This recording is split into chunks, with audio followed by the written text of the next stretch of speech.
Warning. Every installment of the Massive JMO review will contain spoilers.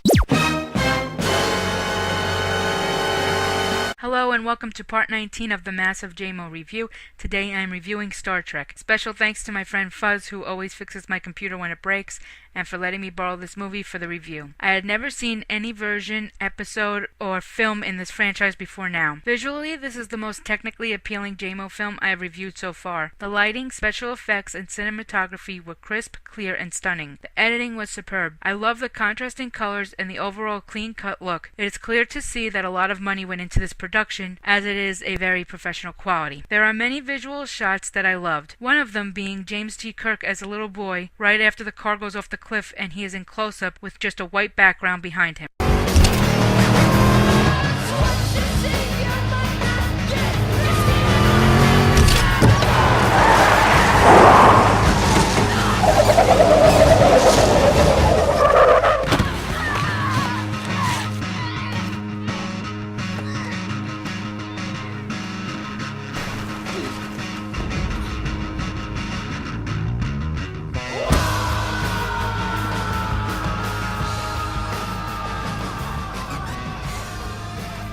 Is there a problem, officer? Another being right after he is snuck on the ship after being told that he can't go due to academic probation. There is a view of all the ships void of color. I like the way that things on the screen rotated perspective to always show movement. I like how these things are so subtle that you barely even notice them, but without them the film wouldn't be what it is. The Foley and special effects audio was great as well. If you listen to just the sound effects without the video, it sounds amazing. As far as the storyline goes, I was very interested in the young Spock story that ran parallel with Kirk's until the both stories came together into one. It is a running joke in the Aspie community that Spock is not a Vulcan, but an Aspie with pointy ears. I presume you've prepared new insults for today? Affirmative.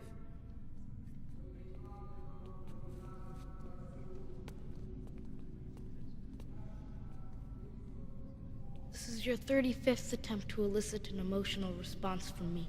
I could totally see that. Jen played Winona Kirk beautifully. Though she wasn't on it for a majority of the film, only appearing before the title credits, it was one of her best performances. She didn't appear to be acting. She was that character. She's given birth a few times in her film and TV roles, and this is by far her best portrayal. That whole scene was gorgeous. The editing, the lighting, the rush of urgency mixed with the slow motion of the birth, mixed with George's death, it was all put together so perfectly and beautifully and so realistic that you, as a viewer, feel everything as though you were right there in the scene with them. All decks, this is the captain speaking. Evacuate the ship immediately. Get your designated shuttlecraft. Repeat, evacuate. That's George's voice. What's happening? We're delivering the shuttle. Go!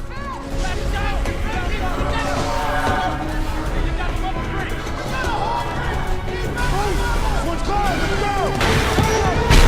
I'm on my way! George. You're okay, thank God. I have medical shuttle 37 standing by. Get to it now. Can you do that? Yes. Everything's gonna be okay. Do exactly as I say, shuttle 37. George, it's coming. Our baby. It's coming now. I'm on my way.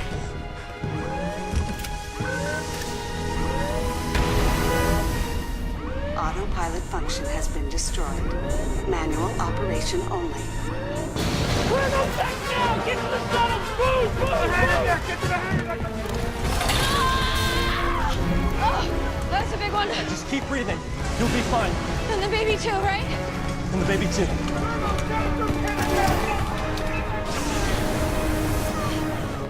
Right here.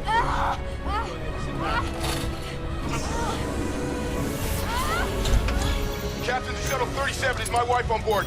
Yes, sir, she is. I need you to go now. Do you hear me? We're waiting on you, sir. No, just go. Take off immediately. That's an order. Yes, sir. No, wait. You can't go yet. Please stop. George, the shuttle's leaving. Where are you? Sweetheart, listen to me. I'm not gonna be there. No, This is the only way you'll survive. please don't the ship. You have to be here.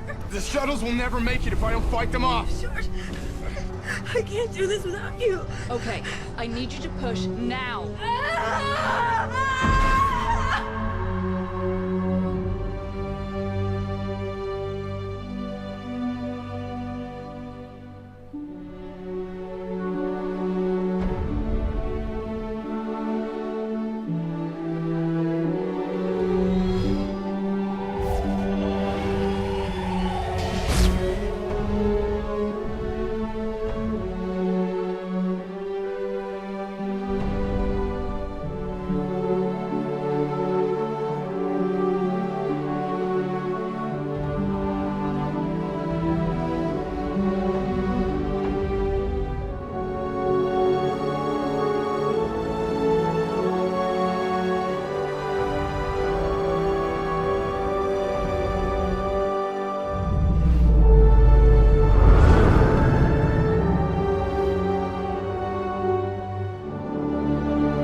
What is it? It's a boy. A boy? Tell me about it. He's beautiful. George, you should be here. Impact alert. What are we gonna call him? We can name him after your father. Tiberius? You kidding me? No, that's the worst. Let's name him after your dad. Let's call him Jim. Jim. Okay. Jim it is. Sweetheart, can you hear me? I love you so much. I love you.